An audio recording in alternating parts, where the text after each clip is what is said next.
आया क्या बोला प्रश्न में? हमारे पास प्रश्न कहा है कि भूमि पर स्थित एक बिंदु से, मतलब हमारे पास ये भूमि होगी, सब अच्छे समझना, डायग्राम समझ में आ गया।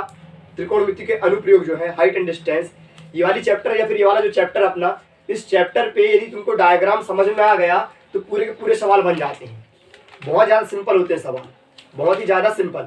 अब कैसे करेंगे इसको बस देखो। उसने कहा कि भूमि के एक बिंदु से, मतलब भूमि पर एक बिंदु बनाऊंगा, पहले भूमि बना दिया मैंने, भूमि पर एक बिंदु ये हो गई, इस बिंदु से, भूमि के एक बिंदु से 30 मीटर ऊंची मीनार, तो एक मीनार बनाऊंगा ये थोड़ी दूर, भूमि एक बिंदु दूर हो गया क्योंकि यहाँ कोण बनने वाला है, तो उससे थोड़ी दूर पर क्या बताओ 30 मीटर ऊंची एक मीनार है। इसकी मीनार की ऊंचाई कितनी बताओ? 30 मीटर, कितनी? 20 मीटर, चलो ठीक 20 मीटर, 20 मीटर ऊंची मीनार। प्रश्न नंबर कौन सा ये? क्वेश्चन नंबर 7, ठीक है। 9.5 नहीं 1, 9.1 का क्वेश्चन नंबर कौन सा? 7। तो 9.1 का क्वेश्चन नंबर 7 है। प्रश्न में कहा है कि भूमि के एक बिंदु से 20 मीटर ऊंची मीनार के शिखर पर लगा संचार मीनार, मतलब इसका शिखर कहाँ है? ये शिखर।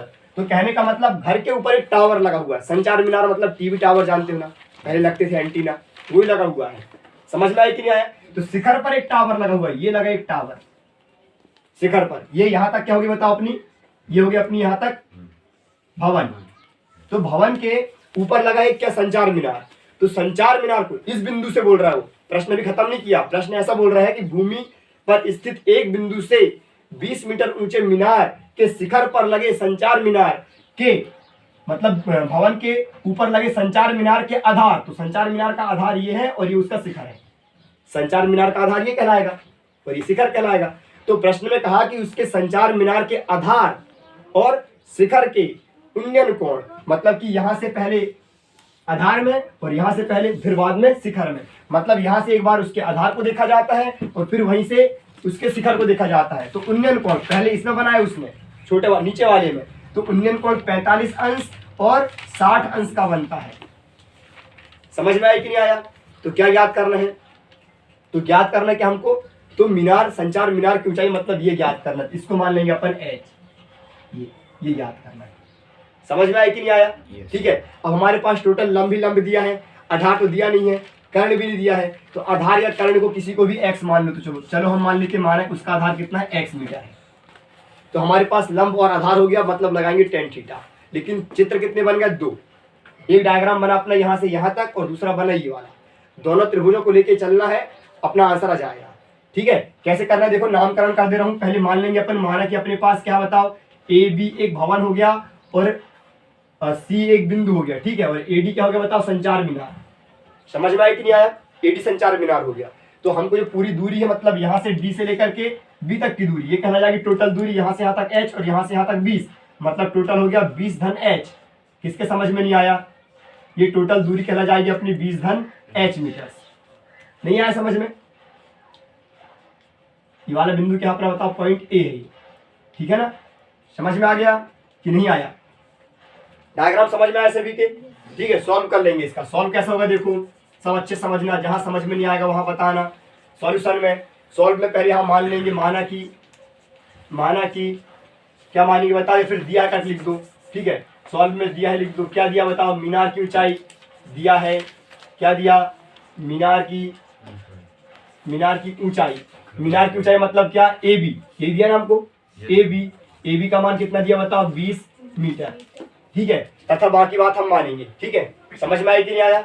और मीनार की ऊंचाई, मीनार नहीं संचार मीनार, हाँ वही है, भवन ही हो गया ना? नहीं मीनार नहीं, भवन है शायद। हाँ तो बताया करो, भवन की ऊंचाई दिया है, भवन की बात करो उसने, टोटल ऊपर लगी मीनार, तो भवन की ऊंचाई दिया AB बराबर 20 मीटर, और जो मीनार है संचार मीनार ना, ठीक है, मीनार मतलब ऊपर लगी, ये मीनार और ये भवन है। ठीक है, तो मीनार की ऊंचाई मतलब क्या हो गया? AD बराबर हमने h मान ली, और ये क्या करना हमको? ज्ञात करना है। राइट? समझ में आया कि नहीं आया? ठीक है, चित्रानुसार लिख दो डायरेक्ट। चित्रानुसार मतलब चित्र के अनुसार सारी बातें लिख दो, क्या क्या दिया तुम्हारे पास। ठीक है, चित्रानुसार क्या हो जाएगा? जो उन्नयन कोण है, उन्नयन कोण, कौन कौन से उन्नयन कोण बने? 2 बने हैं। तो पहला वाला कौन सा है? ये वाला पहला है ACB, कोण ACB बराबर 45 अंश, और दूसरा वाला कौन सा बताओ? सी बी बराबर है 60 अंश, बड़ा वाला कौन, ठीक है, ये वाला बड़ा वाला ये, तो डी सी बी है, ये डी सी बी, और ये वाला था ए सी बी, ये उन्नयन कोण हो गए। समझ में आया कि नहीं आया? और हमने ये तो मीनार की ऊंचाई तो मान ही लिए हैं, और क्या दिया बताओ, इसको माने हमने, क्या माने बताओ, A B C, B C बराबर क्या है एक्स मीटर, इसको मान लिया हमने, माना का लिख लो पीछे कोष्टक में, ठीक है, और वो वाली तब क्या हो जाएगी बताओ, तब ये वाली जो दूरी ऊपर वाली कौन सी वाली, बी से लेकर के डी, बी डी बराबर हो जाएगा 20 धन एच मीटर, ये लिखने की आवश्यकता नहीं है, ठीक है, 20 धन एच मीटर। समझ में आया कि नहीं आया? इतना सभी की समझ में आ गया? एक बार फिर से बताऊं, समझ में आ गया पूरा? कौन सा डीसी ज्ञात करना, डीसी कहाँ है? डीसी ज्ञात नहीं करना, संचार मीनार ज्ञात करना है, एच यहाँ लिख दिया हूं मैंने, देखो ये इसको ज्ञात करना ही नहीं है, इसका कोई फंडा ही नहीं है हमको, ये वाला मतलब ये वाली दूरी ज्ञात करना, सिर्फ इतनी कि जो भवन है, भवन के ऊपर कितनी ऊंची मीनार लगी हुई है, कितना ऊंचा टावर लगा हुआ है, संचार मीनार, बस वही ज्ञात करना है। तो नीचे वाला मैंने मान लिया, ये भी मान लिया मैंने, देखो नीचे ये क्या मान लिया मैंने, बीसी बराबर एक्स मीटर।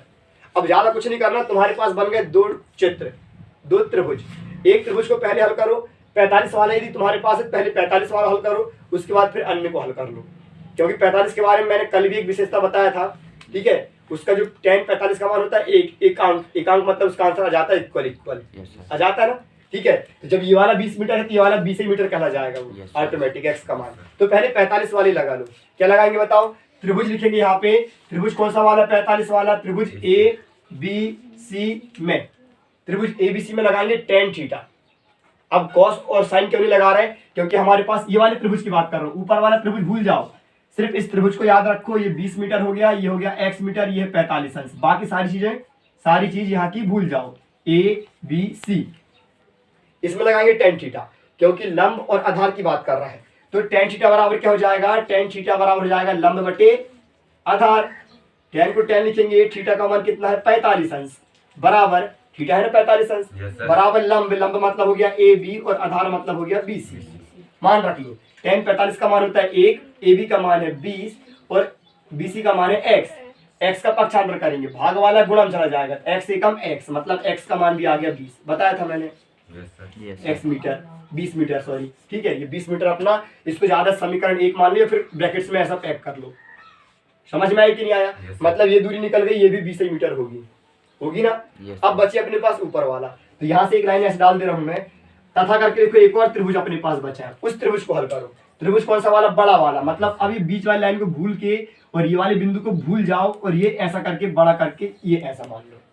अब बीच वाले से कोई मतलब ही नहीं है, ये हो गया पूरा अपना एंगल कितना 60 अंश का, ये बीच वाली लाइन से कोई मतलब नहीं, ये बिंदु से कोई मतलब नहीं, पूरी दूरी कितनी है बस देख लो, ये पूरी दूरी है 20 धन एच, ये लिखा है, नहीं आया समझ में? ठीक है, अब बड़ा वाला त्रिभुज लगाएंगे, तथा त्रिभुज कौन सा, डी बी सी में, डी बी सी, ए का काम खत्म, ठीक है। उस त्रिभुज में क्या हो जाएगा, उसमें भी लगाएंगे tan थीटा ही, क्योंकि उसमें भी लंब और आधार की बात कर रहा है, तो tan थीटा बराबर क्या होता है, लंब बटे आधार, ठीक है। tan को tan लिखेंगे, थीटा का मान कितना है अपने पास 60 अंश, बराबर लंब, लंब मतलब हो जाएगा डी बी और आधार मतलब हो गया BC, मान रख लो, मान रखेंगे tan 60 का मान होता है करनी 3 बराबर DB का मान कितना है 20 धन H है, 20 धन H, ठीक है। DB मतलब D से लेकर B तक की दूरी है 20 धन H पूरी दूरी, और बटन क्या लिखा है उसमें, बटन लिखा है BC मतलब कि X। नहीं आया समझ में? पक्षांतर कर लेंगे, पक्षांतर करेंगे तो भाग वाला कहाँ चला जाएगा, गुणा में, तो भाग वाला जब गुणा में जाएगा तो हो जाएगा x करनी 3, और यहाँ पे क्या बचेगा 20 धन h। समझ में आ रहा है सभी को ना? तो नहीं आ रहा है, इसके आगे क्या करेंगे देखो ये समझ में आ गया ना, ठीक है। इससे h का मान निकालना है हमको, ज्ञात करना है h फाइंड करना है, तो इस 20 का कर लो पक्षांतर, जब 20 का पक्षांतर करेंगे तो यहाँ हो जाएगा, साइड को चेंज करके लिख सकते हो, नहीं लिखना तो कोई दिक्कत नहीं, x करनी 3 को x करनी 3, और इस 20 का पक्षांतर करेंगे तो ऋण 20 और बराबर क्या बचा h। इसको समीकरण नंबर 2 मान लो, ये कहला जाएगा अपना समीकरण नंबर 1। ये वाला जो पॉइंट था अपना थोड़ा सफाई से लिख दे रहा हूं मैं, ठीक है। क्या हो गया बताओ, ये x का जब इसमें गुणा हुआ था तो x और ये 20, इसको समीकरण नंबर 1, समीकरण 1 से x का मान रख दो, ठीक है। समीकरण 1 से मान रख देंगे, जहां पे x है वहां पे क्या जाएगा बताओ 20, x का मान 20 आ चुका है क्योंकि अपने पास पहले, ठीक है। तो x का मान रखने पर लिख दो, x का मान रखने पर जब तुम x का मान रखने पर, जब तुम x का मान रखोगे तो ये x के स्थान पे जाएगा 20, क्योंकि x की वैल्यू हमने पहले 20 निकाल चुके हैं। ये हो जाएगा 20 करनी 3 ऋण 20 बराबर h। नहीं आया समझ में? दोनों में 20 कॉमन दिखाई दे रहा है, 20 को निकाल लो बाहर।